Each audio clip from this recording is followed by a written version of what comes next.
I can't fuck with snakes. I ain't all the way back from my people, I pray I won't fortune for fame. I'm finna turn up and get they ass a taste. I thought I was global, they screaming my name. I'm everywhere like I'm the Chicago way. Speaking on some music shit, like you in particular, like you recently took a long break from dropping music. So what made you take that break? Shit too watered down for real, bro. I ain't gonna keep on going and wasting time and putting forth effort into some shit that, you know, in all actuality, this shit might not take off. I still got a life to live. I still got kids. So, you know, I can't just say, oh, well, I'm gonna put my all into this shit and don't get nothing from it. You feel me? Okay, I feel you. Everybody, like, pay attention to New York. In Chicago, dissing the dead and being disrespectful and shit, that shit make the labels shy away from you. Like, man, we ain't fucking with that nigga. He probably ain't gonna live past the summertime. The way he talking about dead people and people smoking on this pack and smoking this person and shit. He might not, man, we ain't fucking with dude. He ain't gonna live to past this summer. But then you go to other places, they do the same shit we do, got it from us, copied our style, certain shit, put a little twist on it, and they get paid for it. All them little niggas in New York, they getting rich off of it. Hell yeah, the smoking on ops and The this and labels that and this and the fourth. Like they be really putting that shit on the labels. Yeah, the labels in New York, they giving these little niggas millions of dollars to talk about dead people and this they dead. But when it come to us, it's like shit, they ain't fucking with it for real. All right, do you think it's because like they expect Chicago, like if a Chicago rapper does it, they in more danger compared to a New York rapper when they do it? Could that be the reason? Nah, not really. It's more so shit. The labels in New York pay attention to the numbers, bro. Talking about Okay. dead people, when I talked about dead people, dead people, I do 150,000 a month. Shit. I'm doing 500,000 views in 30 days. But when I start talking about dead people, shit, I get 100 views a day. You feel me? Shit's fucked up. A lot of times people don't want to hear that shit that you talking about. That's that's real music. You feel me? They want to hear some motherfuckers talking about who dead and who they done smoked and how they done got smoked and that shit is it's entertainment at the same time. But Yeah. like I said, other motherfuckers can do it and get paid for it, bro. Shit. But That's when true. we do it, it's like shit. Nah, hell no. Shit. More about the music though. So, you know, when you was dropping music, like when you was like really on your consistent shit, like you had like a lot of audios but not as many music videos. So it's like, was you like camera shy or like will you continue to A little bit. I don't really like cameras for real. And then when you do a lot of different shit in the streets to survive and do shit, do what you gotta do to try to make it out here, a motherfucker really don't know who you is, but you start jumping in front of that camera, a motherfucker will see you like, oh yeah, that's dude, that's such and such and such and such. So at one point, I was a little leery about doing that shit and fucking with that shit because I had a lot of other shit going on. I ain't want to be in front of the camera and that shit get me 100 years and I ain't even fucking capitalizing off this shit for real. shit be like that? So you feel like just exposing yourself and being in front of a camera all the time, it just brings, how could I say, it just brings, I could say, problems in a way.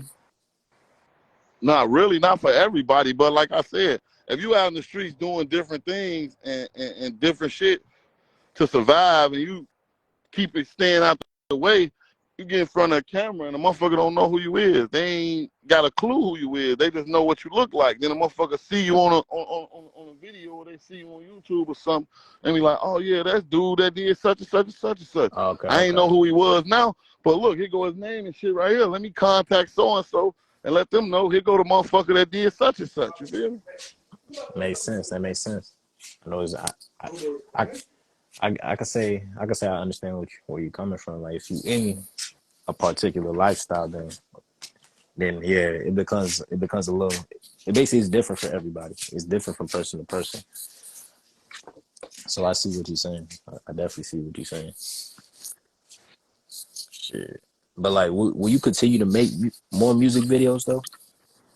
I mean, I will, but like I said, bro, music is like therapeutic for me, bro. That's like one thing that I got love for that I'll never stop loving. I probably always make music, but not to a aspect of, oh yeah, I'm looking to get rich off this shit. More Okay, so, it's just like a hobby to me, bro. At the end of the day, obviously. the get rich part already done passed, bro. So what? Like, if you knew from the very start, like, I want to ask you, like, when you started making music, did you think it was gonna be easy? Actually, to be honest with you, bro, when I started doing this shit, I didn't even think that a motherfucker take heed to, what I was doing and what I was saying the way they did. So, when I did the shit and it started to take off for me, it kind of made me a little shaky to the fact like, damn, this shit really could be something. And then with all the shit that transpired in the process, it was like, damn, okay, this shit could be something, but how shit unfolding is really is like a waste of time for real. Like, damn, okay, you put your heart into this shit and you put your all into this shit trying to make it to the point where you could change some people around you lives and shit. And then when that shit start getting watered down and the more it start getting watered down, it's like fuck it, It ain't no sense to keep on pushing for some shit that in all actuality it ain't gonna come. I'd rather go Mm, and go punch a time clock so I can make sure that when it's 30 days roll around and these bills need to be paid or something need to be taken care of, I'm able to take care of it versus me, saying I'm gonna chase this dream until the end of time, and that's all it really is. It don't never become more than just a dream. You feel me? I feel you.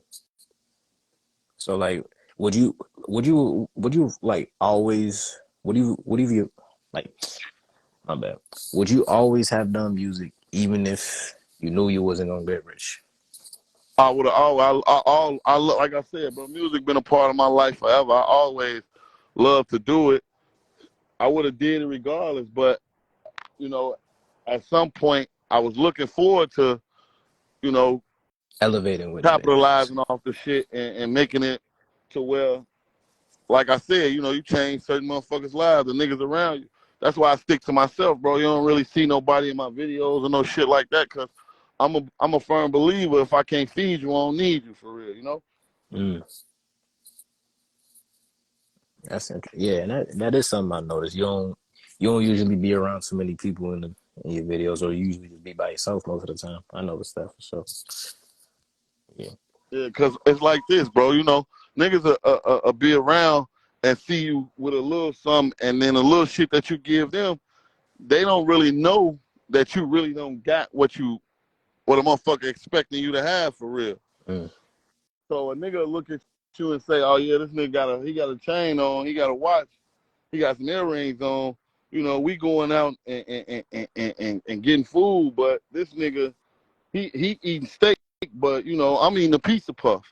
Man, fuck that shit. I take his jewelry and take his shit, and I fuck around. That shit turn to you losing your life over nothing for real. Like I said, you can't have a whole bunch of wolves around you, and your plate ain't big enough to feed everybody, because somebody gonna feel like they being left out or they ain't get the right portion they deserve, and then that's when they come for your plate. You feel me? sure. I see what you're saying. I never thought of it that way. Like when you in a certain position and let's say you can feed a certain number of people, once you don't have enough, it's like people might people might basically try to take what's left. Like I never thought of that before. Yeah, that's Never thought of what happen all the time, bro. You look at all these niggas. Every time I get on the internet, bro, that's why I don't even really fuck around on the internet. That shit. Every time you look on the internet, somebody dies, somebody getting killed, but they ain't telling you the story. They ain't telling you that this nigga just came up on 15,000 because they don't want the real to get out. He came up on 15,000. He was with the niggas who he claimed he loved, and they love him, and he loved them. But they looking at it like he got 15,000. They want some of what he got, not knowing what this man had to go through or what he had to do to get this shit. it. Not Yeah, using it and say, okay, my homie done made something happen. Let me try to make something happen. They'd rather take from you than to go take from a motherfucker who they don't know. The niggas who they don't know is the niggas who they kick it with and they glorify and show love and respect to. Them the niggas who they don't fuck with. But the motherfuckers who they grew up with and they close, niggas like to take that easy route. Oh, yeah, I'm going to take something from him and fuck him, and then I'm going to go over here and kick it with these niggas who I don't even know. And that's who they'll break bread with faster than they'll break bread with a nigga who they've been knowing all their life. Shit. That's some shit for you. And that makes sense because most of the time, like, when something happens to you, it's usually the people around you that you had, like, Always, what bro. you know? Always. They ain't, like I said, they ain't telling the real story. They ain't saying that, the nigga had 15 bands and the nigga who he was with, who was his brother, he called the motherfucker who he don't know, somebody from a whole nother side of town who they fuck with. Man, this nigga got 15,000 on him. He ain't got Yeah. no gun, no nothing. Man, come take this shit. Just give me 5. You keep 10. Yeah. And then the situation don't go smooth as planned, and then the motherfucker be done took you down and killed you, and then the same motherfucker who made the call for the shit to happen, he'll be at your funeral carrying your casket. Shit's fucked up. The money that you had, he using to get the rest in peace you shirt with the motherfucking, like, the shit crazy. It's most definitely crazy, man. But like you, like when you started rapping, you didn't start off doing it alone. Cause I remember like the first video or song you had dropped was with Zoo, THF Zoo, and it was called White Rocks. So and that's considered a hood classic. So like, could you like walk us through that day and how everything came about? Honestly, that was like one of the first times I had took him to the studio with me. That was like one of the first times him going to the studio. Took him to the studio with me. He always had it in him to rap. He just never liked it, that shit. Even to this day, he really don't like the shit. But I used to always tell him, like, hey, man, I don't like how that sound. I don't like my voice. I'm, man, bro, you got this shit. Keep doing it. So it was Shit. that day basically was just, we did the song. I forgot what was dude's name, whose studio we went to. We did the song, and then probably like a few weeks later, AMG Films, like, he was gonna shoot the video, and I forgot what I was doing, but they called me like, man, come on, we finna shoot the video. I pulled up. That was like really the only one of the one times I had on a lot of different motherfuckers in the video. Yeah. After that, it was more so like, you feel me? I had really low key like kind of feel. We all had really fell back from that shit at that point. It really was like that was just something we was doing and trying at the time. But I was always making music at that time. You feel me? I stayed in the studio, stayed writing music. It was just like, okay, that was something that we was just doing at that point in time, and it was more so just us just fucking around. But then as time went on, we had started doing it a little bit more and going a little harder. Everybody started doing this shit. And then around that time, it really wasn't a whole lot of snake shit and backdoor shit going on. And who really, really kicked the shit off after that, that really put me in a position to even made me want to do some music or made me want to rap, was TP and Muda really started doing this shit after that and made it like they opened more doors for us to do this shit. So when they got locked up, that's when I made the So Disrespectful, because I'm sitting around and I'm listening to different motherfuckers steady talking about, niggas from my area who died and shit. And the only two motherfuckers who was really holding it down for us and standing up for us as far as the music side was TP and Muda. So they was locked up at the time, and I'm just knowing because I have been doing this shit for a while. I knew I was nice with the shit, so I'm like, fuck it. Ain't nobody really around to step up or to hit back. So I'm like, fuck it, man. Let me go on here and make some shit to make a motherfucker feel and respect us. Because even before that, we was getting a little views here and there. Yeah. But wasn't nobody doing views. Only motherfuckers started really opening the door, doing big numbers. Muda started doing nice numbers. You feel me? Yeah. So it was like, shit, ain't nobody left out here to do it, so somebody got to do it. So that's what made me tap into the shit. Okay, I see. So like you could say like that kind of motivated you in a way when like the main ones who was doing it at that time wasn't there, you know, to hit back. You said what, bro? I couldn't hear you. My bad. So I said like, so you could say that motivated you because the main ones that was holding it down at that time wasn't there to hit back.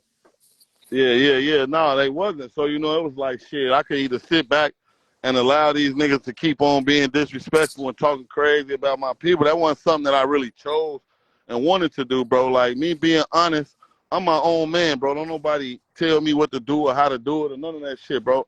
I was thinking in my mind to come together because it would have been better for all of us, bro. The whole city, everybody who was rapping. Before all the blood got spilled on the streets, it was still a chance for us to come together. Now it's too much blood been spilled, too much shit going on, so it's gonna be hard. But at that time, I was thinking more peace than to keep on going head on with this bullshit. Like, okay, it's cool and we enjoy killing each other, because that wasn't it, bro. It was just really survival of the fittest. You feel me? You hurt a nigga kill a nigga who you know, who you was close to. You was just kicking it, spending the night at his house. Some motherfuckers was homeless. They had nowhere to go, and they was living with a motherfucker who got killed. They kill your homie who you living with. His mama feed you and taking care of you. Now they didn't kill him. You ain't got nowhere to go. You in your feelings, sitting around drinking and shit. You got this gun. It's like, fuck that shit, man. I'm finna go make these niggas feel what I feel. You feel me? Yeah. Shit. Like speaking of like bloodshed though, like this might get a little deep, but in 4-6, this is people who happen to have fame